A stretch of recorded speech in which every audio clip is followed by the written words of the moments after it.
Sekitar awal tahun 1876, kapal uap Prins van Oranje bergerak perlahan meninggalkan pelabuhan Den Helder di wilayah utara Belanda.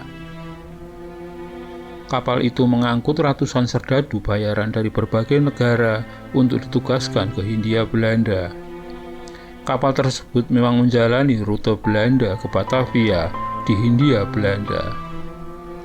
Kapal dengan 2 cerobong yang dibuat pada tahun 1871 ini berlayar melintasi terusan Suez dan Laut Merah menuju Batavia. Salah satu di antara ratusan prajurit tersebut adalah Yang Nicolas Arthur Rimbaud, seorang penyair muda berbakat di Prancis. Kisah Rimbaud adalah kisah pemuda pengadu nasib dengan menjadi serdadu yang tanpa sengaja beririsan dengan sejarah sebuah bangsa.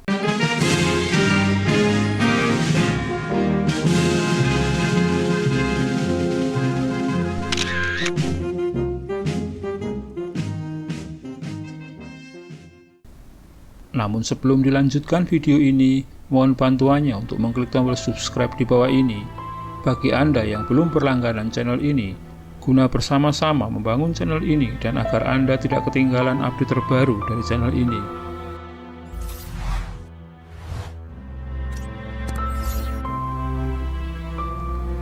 Seperti yang kita ketahui, dalam upayanya menguasai serta mempertahankan Nusantara sebagai wilayah koloninya, Belanda merekrut pasukan dari berbagai negara.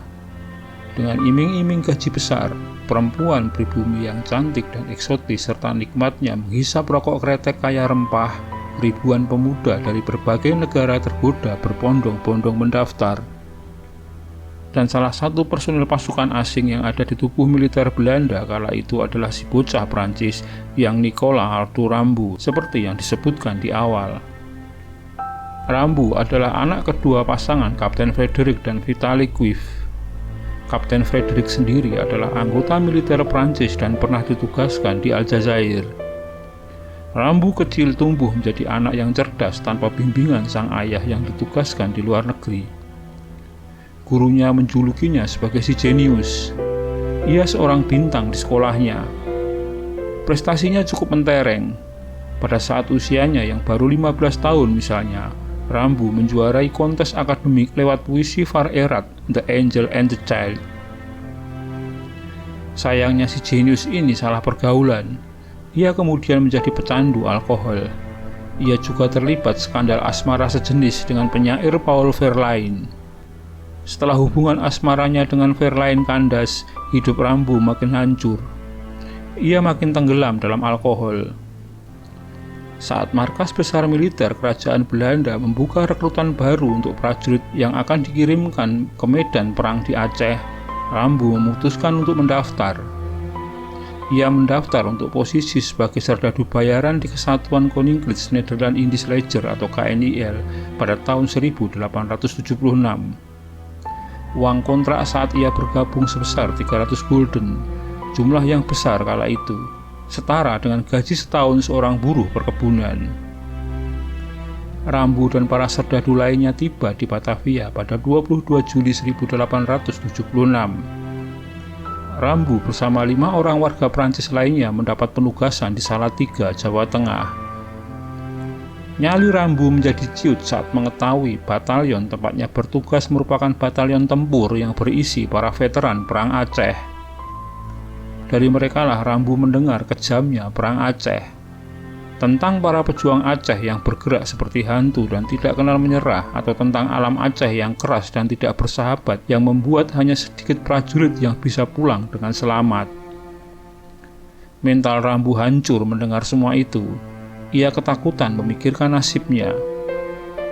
Baru 12 hari setelah tiba di Jawa, Rimbaud memilih lari untuk desersi dari militer dengan berpura-pura meminta izin untuk pergi ke gereja.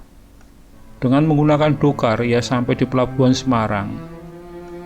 Di pelabuhan itu ia memohon-mohon kepada para pelaut Inggris yang ia temui untuk membawanya pulang ke Eropa.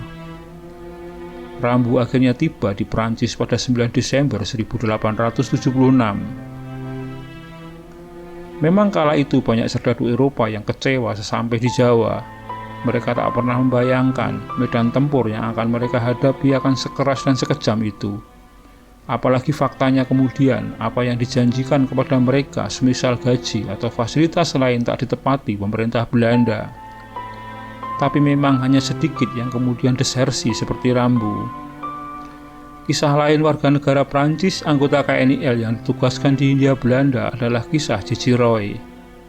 Roy awalnya adalah prajurit berpangkat Letnan II di Kesatuan Infanteri Kawal Raja Prancis. Ia kemudian memilih bergabung dengan KNIL kala pasukan pengawal Raja Prancis itu dibubarkan seiring dengan lengsernya Raja Charles X pada akhir Juli 1830. Bersama ayahnya yang juga perwira tentara kerajaan Prancis, mereka pergi ke Belgia, lalu masuk ke Belanda. Berbekal memo seorang kawan ayahnya yang juga petinggi militer Belanda, Roy mendaftar sebagai staf militer Pangeran Oranje Nassau. Setelah kematian ayahnya pada tahun 1833, Roy dipindah tugaskan sebagai kapten untuk memimpin sebuah resimen di tanah Hindia Timur. 1.200 orang prajurit resimennya sebagian besar adalah pasukan bayaran dari berbagai negara. Tugas utama resimen itu adalah mempertahankan Pulau Jawa. Setelah 2 tahun bertugas di Pulau Jawa, resimen ini dilibatkan dalam operasi militer di Belitung untuk menumpas bajak laut yang mengganggu pelayaran antara Singapura dan Batavia. Setelah berakhirnya operasi, Gubernur Jenderal Hindia Belanda menugasi Roy menjadi residen sipil ad interim Belanda di Palembang sampai residen definitif tiba. Begitu kembali ke Batavia, Roy disambut hangat Gubernur Jenderal Hindia Belanda. Roy diberi tanda jasa Orde van Nederland Leeuw atau Orde Singa Belanda, sebuah tanda kehormatan tertinggi yang jarang diberikan kepada orang asing. Roy pun dipromosikan untuk menjadi inspektur militer untuk seluruh garnison Belanda di Hindia Timur di luar Pulau Jawa dengan pangkat Letnan Kolonel. Roy bertugas menilai kemampuan operasional dan kesiapan tempur pasukan di daerah, hubungan mereka dengan penguasa dan residen pribumi, serta melaporkan hasilnya langsung ke Gubernur Jenderal. Roy diberi 1 kapal uap khusus yang dia gunakan untuk berkeliling menjalankan tugasnya ke Kalimantan, Sulawesi, Maluku, Timor, Sumbawa, Lombok, dan Bali. Di tahun 1844, saat perjalanannya mendekati Bali, meletus perselisihan Belanda dengan Raja Buleleng dan Karangasem. Dalam peperangan di Bali itu, Roy sempat terluka dan harus menjalani perawatan selama 6 bulan. Begitu sembuh, ia memilih kembali ke Prancis dan pensiun dari semua hal yang berbau politik dan militer. Perekrutan serdadu dari negara-negara Eropa sebenarnya telah berlangsung sejak kekuasaan VOC atas Kepulauan Nusantara. Berdasarkan catatan Charles Francois Tombe, Kapten Zeni asal Prancis, pada tahun 1622 misalnya, terdapat 143 orang prajurit Eropa yang bertugas di Batavia yang berasal dari Jerman, Belanda, Swiss, dan Inggris. Bahkan kala itu juga ada seorang jenderal berkebangsaan Prancis bernama Isaac de Saint Martin yang memimpin pasukan bayaran VOC. Jenderal ini terlibat dalam pembunuhan Kapiten Jonker, seorang kapitan dari Maluku bersama pengikutnya yang linknya dapat dilihat di atas. Jumlah pasukan asal Eropa ini terus bertambah sampai sepanjang abad ke-17 dan kekuatan militer VOC mencapai 1.500 prajurit gabungan Eropa dan Bumiputra. Mereka dipakai untuk menghadapi perlawanan lokal di seluruh Nusantara. Komposisi pasukan bayaran antar negara di tubuh militer Belanda mencapai puncaknya saat VOC dibubarkan dan Hindia Belanda diambil alih oleh Kerajaan Belanda. Komposisi militer Belanda kala itu adalah: untuk jabatan perwira, 1.083 orang berasal dari Belanda, 196 orang berasal dari Hindia Belanda, 41 orang berasal dari Jerman, 2 orang dari Belgia dan Swiss, serta 1 orang dari Prancis. Sementara komposisi pasukan Belanda pada posisi bintara dan prajurit rendahan adalah 6.682 warga negara Belanda, 1.196 warga negara Hindia Belanda, 2.151 orang Belgia, 2.141 orang Jerman, 952 warga negara Prancis, dan 538 orang Swiss.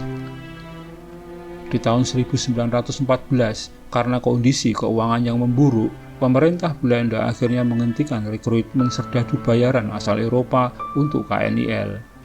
Apalagi saat itu dapat dikatakan Perang Aceh telah berakhir.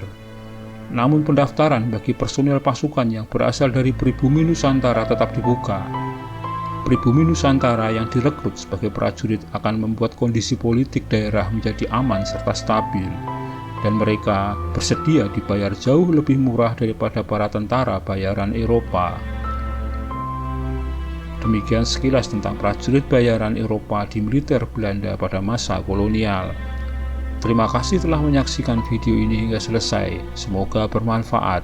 Dan sekali lagi, jika Anda berkenan silakan subscribe, like, komen, dan share untuk teman-teman Anda.